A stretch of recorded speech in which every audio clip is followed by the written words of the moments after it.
और देश में किसी की भूख से मौत ना हो, इसके लिए सरकार पीडीएस सिस्टम से लोगों को सस्ते या निःशुल्क अनाज उपलब्ध कराती है। ये सरकारी अनाज भी गरीबों को जिंदा रहने का बड़ा सहारा होता है, लेकिन गरीबों का ये निवाला भी महफूज नहीं रहा है। अब कहा जाता है कि गोदामों से सरकारी राशन की कालाबाजारी शुरू हो जाती है। पीडीएस डीलर उसे मुकाम तक पहुंचाते हैं।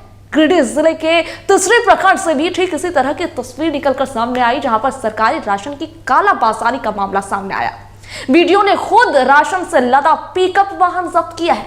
बताया जा रहा है कि किसी पीडीएस दुकान से सरकारी अनाज को कालाबाजारी के लिए रवाना किया गया था, लेकिन तीसरी मोड़ पर वीडियो ने उनके मंसूबों पर पानी फेर दिया। आरोप लगा रहे हैं कि संवेदक और पीडीएस डीलर मिलकर के ये बड़ा खेल खेल रहे हैं। तो देखिए किस तरीके से ये कालाबाजारी का धंधा चल रहा है। पिकअप वैन में लगे इन बोरियों में पीडीएस का सरकारी चावल है, जो गरीबों की थाली में पहुंचने से पहले ही कालाबाजारियों के चुंगल में पहुंच गया। आरोप है कि संवेदक और पीडीएस डीलर की मिलीभगत से सरकारी चावल को कालाबाजारी के लिए रवाना किया गया, लेकिन बीच रास्ते में ही वीडियो की नजर पड़ गई और कालाबाजारियों के मंसूबों पर पानी फिर गया। मामला गिरिडीह जिले के तीसरी प्रखंड का है। बताया जा रहा है कि तीसरी प्रखंड के गुंगी के किसी पीडीएस डीलर के पास से ये वैन लोड होकर के निकली थी। इसी दौरान तीसरी चौक पर वीडियो मनीष कुमार ने वैन को पकड़ लिया। हालांकि अब तक वीडियो ने इसकी पुष्टि नहीं की है। वहीं स्थानीय लोगों का कहना है कि पीडीएस डीलर और संवेदक की मिलीभगत से भ्रष्टाचार का बड़ा खेल हो रहा है और ये खेल गोदाम से ही शुरू हो जाता है। राशन की कालाबाजारी धड़ल्ले से हो रही है, जिसको आज वीडियो साहब के द्वारा पकड़ा गया है, वो धन्यवाद के पात्र हैं। और प्रत्येक व्यक्ति पर आधा किलो हर महीना काटा जाता है, जिसमें एक बहुत बड़ी भ्रष्टाचार इसमें छुपा हुआ है। इसका जांच किया जाए तो डीलर और संवेदक दोनों जेल जाएगा।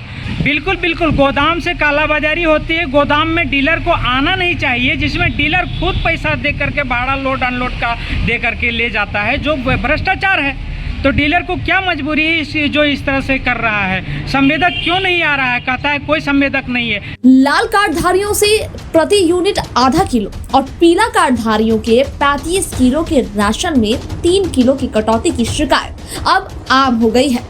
स्थानीय लोगों का आरोप है कि अफसरों को मैनेज करने के लिए पीडीएस डीलर गरीबों के अनाज में कटौती कर रहे हैं। कई इलाकों में 2-2 महीने का राशन नहीं मिला है और शिकायतों पर कोई कार्रवाई नहीं हो रही है। तो आज खिजड़ी पंचायत में भी जो 3 महीना का राशन आवेदन दे करके राशन कार्ड नंबर सहित वीडियो का आवेदन दिए हैं, जिसमें 1 महीना का वितरण किया और 2 महीना का अभी भी नहीं वितरण किया गया है। ये मनमानी बहुत चल रही है और डीलरों के द्वारा कहा जाता है नहीं काटेंगे तो हम अफसर को कहाँ से मैनेज करेंगे, ये बात बोला जाता है। सरकारी अनाज की कालाबाजारी रोकने के लिए सरकार ई पोस्ट सिस्टम लेकर आई, लेकिन पीडीएस डीलरों ने इसका भी तोड़ निकाल लिया। अपनी जेब भरने के लिए गरीबों के राशन में कटौती करने लगे। पकड़ा गया अनाज तो नमूना है। इस तरह ना जाने कितनी गाड़ियां इधर से उधर जाती होंगी। अब देखना ये है कि पूरे मामले में वीडियो क्या कार्रवाई करते हैं। गिरिडीह से टीवी 45 के लिए निशांत वर्णवाल की रिपोर्ट। इस पर ज्यादा जानकारी साझा करने के लिए हमारे साथ फोन लाइन पर निशांत जुड़ गए। निशांत, हर महीने जो राशन दिया जाता है सरकार की तरफ से, उसमें जो है कटौती देखने को मिल रही है और कटौती इसलिए क्योंकि उसकी कालाबाजारी चल रही है। क्या जानकारी है आज जो वाहन पकड़ा है?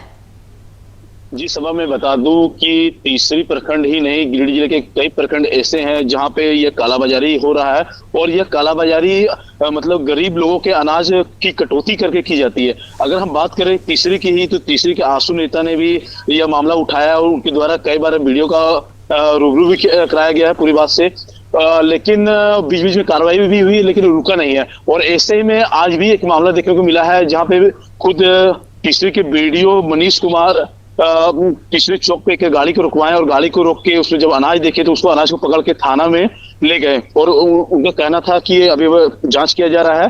हालांकि ये स्पष्ट नहीं हो पाया था कि राशन कहां से कहां लेके जाया जा रहा था, लेकिन जो सामने देखने को मिला कि उसमें जो खाद्य सामग्री का जो बोरा होता है, जो पीडीएस चावल का बोरा होता है, तो बोरा को बदल करके उसे प्लास्टिक बोरा में भर के उसके बाद उसको वाहन में ले जाया जा रहा था। लेकिन इसी बीच वीडियो को किसी ने सूचना दिया कि ये कालाबाजारी के लिए ले जाया जा रहा है, जिस पर वीडियो वहां पे पकड़ के ले गए। आपको बता दें कि जो तीसरी में जो बराबर राशन के कटौती का जो मामला सामने आता रहा है, उसमें कटौती का मामला यह सामने आता रहा है कि आधा किलो प्रत्येक यूनिट पे राशन के कटौती की जाती है।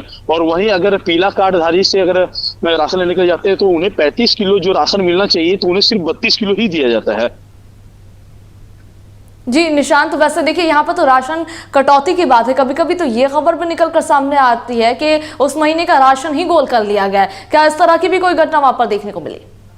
जी बिल्कुल, बीच बीच में कभी कभी ऐसा यहाँ पे मामला उठते रहा है कि कुल 12 महीने में से 11 महीना का राशन मिला है लाभुक को और बाकी 1 महीना का गोल कर दिया गया है। तो अगर हम बात करें यहाँ आसू नेता के जो आरोप लगाए हैं, उन्होंने यहाँ के गोदाम पे भी आरोप लगाया कि गोदाम से भी डायरेक्ट उठा के बेच दिया जाता है राशन।